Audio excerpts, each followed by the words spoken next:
यथा हेकेन चक्रेण रथस्य गतिर्भवेत् एवं परुष्कारेण विना दैवम न सिद्धति। जैसे एक पहिए से रथ नहीं चल सकता, उसी प्रकार बिना पुरुषार्थ के भाग्य सिद्ध नहीं हो सकता। इसे इस बात से समझिए कि जैसे बिना कर्म के भाग्य नहीं चल सकता, वैसे ही बिना समाज के सरकार नहीं चल सकती। और आपका समाज तय करता है कि आपकी सरकार कैसी होगी, वो कैसे फैसले लेगी।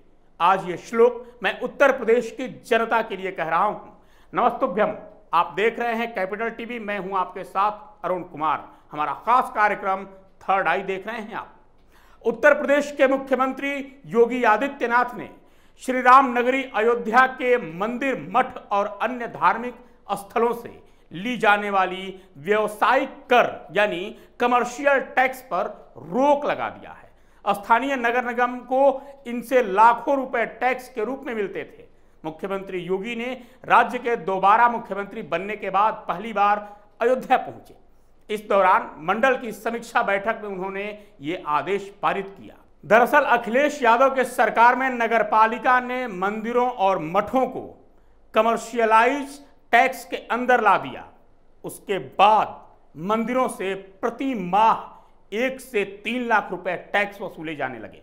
इसे लेकर संत समाज नाराज था। उन्होंने योगी जी से गुहार लगाई कि साहब इस टैक्स को कम करिए, ताकि ऐसे ऐसे मंदिर हैं जहां फ्री में लंगर चलते हैं, पूरे दिन भोजनालय चलता है, गरीबों की सेवा की जाती है, ट्रस्ट के माध्यम से समाज की सेवा की जाती है। और ऐसे में यदि 1 लाख से 3 लाख रुपए तक हम प्रतिमाह टैक्स देने लगे तो स्थिति गंभीर हो जाएगी।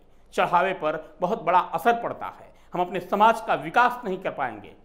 इसको देखते हुए सीएम योगी ने कहा कि नहीं, अब उत्तर प्रदेश में जो भी मंदिर हैं उन पर कमर्शियल टैक्स नहीं लगेगा। और ये संत समाज का, सनातनी समाज का, साधु संतों की एक बड़ी जीत है। इसके पीछे की वजह समझिए।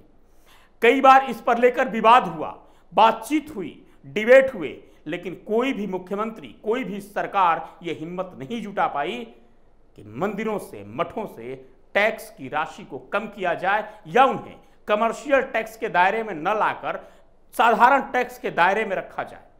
कारण जानते हैं क्या था? कि कहीं उत्तर प्रदेश के मुसलमान नाराज ना हो जाए।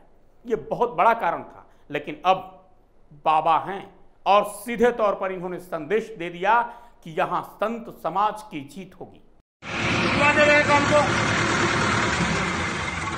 बस ठीक है, तो वरना तो शुरुआत हो गई थी, पूरी बिल्डिंग गिरा देगा नहीं तो। चलो मजाक बना दिया है। ठीक है तो ठीक है। अरे सुनो, जहाँ भी हो इनको फोन करके बता दो कि थाने में पहुंच जाए, पूरा घर तोड़ दूंगा नहीं तो। चलो चलो आप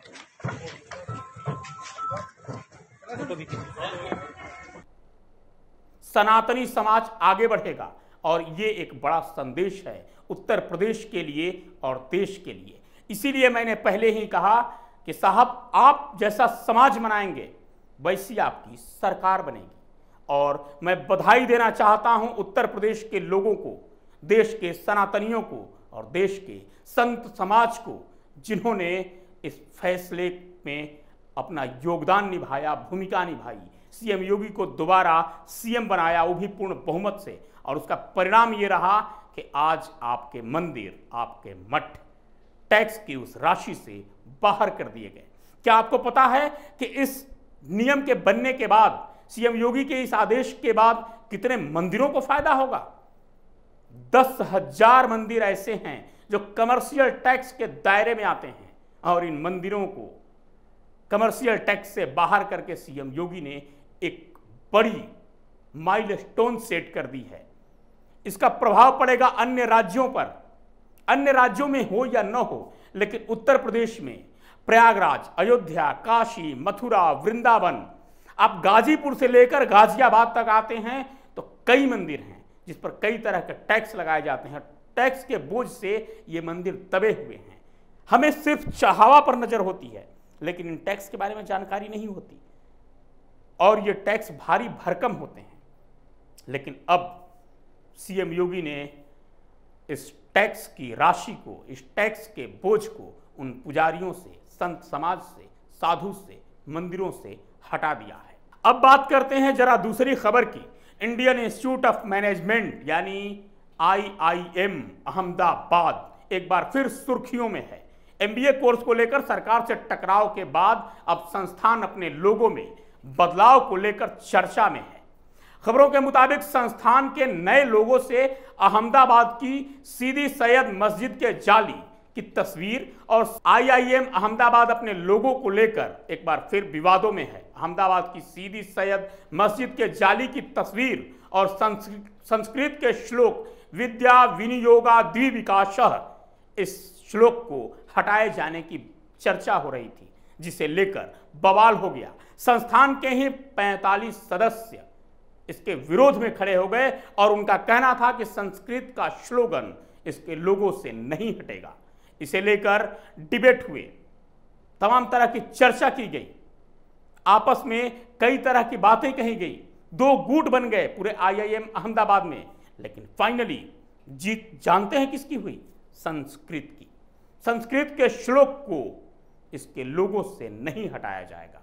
यह बड़ा फैसला है। आपको यह लगता होगा कि इससे क्या होगा? ये छोटी छोटी चीजें हैं, लेकिन ये छोटी छोटी चीजें जब एक साथ इकट्ठा होती हैं तो बड़ी बनती हैं। आज मैं आपसे बहुत ज्यादा किसी डाटा पर या बहुत ज्यादा किसी मुद्दे पर बात नहीं करूंगा। आपसे बात करूंगा उसी हिंदुत्व पर, उसी हिंदू राष्ट्र के लिए तय किए जा रहे रास्ते पर। आज एक और खबर है। पश्चिम बंगाल के तृणमूल कांग्रेस के एक नेता ने बड़ा बयान दिया है। उन्होंने कहा कि मेघालय में हिंदुओं को अल्पसंख्यक घोषित किया जाए। सुनकर आपको आश्चर्य लगेगा कि तृणमूल का नेता, ममता बनर्जी का कोई विधायक ये बात कहे, ममता बनर्जी का कोई नेता ये बात कहे, जो पश्चिम बंगाल खुद ही कश्मीर बनता जा रहा है। लेकिन हां साहब, ऐसा होता है जब आप जग जाते हैं, जब आप सचेत हो जाते हैं, जब आप अपने अधिकार और कर्तव्य को समझने लगते हैं तो फर्क पड़ता है। और ये छोटे छोटे फर्क आपके जिंदगी में, आपके आने वाली पीढ़ी के लिए कितने फायदेमंद होंगे ये आपको शायद नहीं पता, लेकिन उस पीढ़ी को एहसास होगा कि नहीं, हमारे पूर्वजों ने हमारे लिए कुछ किया, इसलिए आज हम सुकून से जी रहे हैं, आज हम आराम से मंदिर जा रहे हैं। आप जरा कल्पना करिए कि आज इसी लोगों को लेकर जो बात हुई, या मंदिर और मठों को टैक्स फ्री किया गया, क्या कांग्रेस की सरकार होती, समाजवादी पार्टी की सरकार होती तो ऐसा होता? मैं किसी सरकार की बात नहीं करता, मैं समाज की बात करता हूं, क्योंकि आप राष्ट्र की बात करते हैं। और ध्यान रखिए, राष्ट्र का निर्माण समाज करता है, सरकार नहीं करती। सरकार देश चलाती है। दूसरी एक चीज और, आप इतिहास को बहुत जल्द भूल जाते हैं। और यकीन मानिए, जो देश, जिस देश के नागरिक अपना इतिहास भूल जाते हैं, इतिहास की गलतियों से सबक नहीं लेते, उनका भूगोल बदल जाता है। मैं रहूं या न रहूं, मैं कार्यक्रम करूं या न करूं, बहुत फर्क नहीं पड़ता। लेकिन आप जो कर रहे हैं, जिस रास्ते पर चल रहे हैं, उसे बनाए रखिए, उस पर अग्रसर होइए। और उम्मीद है हमें भी, आपको भी, कि एक ना एक दिन वो वक्त आएगा जब आप कहेंगे कि हिंदुस्तान को हिंदुस्तान बनाने में आपका योगदान है। वो छोटा सा ही क्यों नहीं, लेकिन वो योगदान है।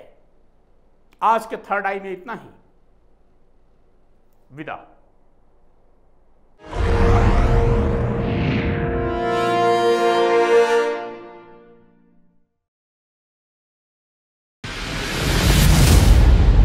मैं राजनीति करता नहीं, पर राजनीति को बहुत गहरे तक समझता हूं। मैं लोगों के बीच रहता हूं, लोगों के मन को अच्छे से जानता हूं।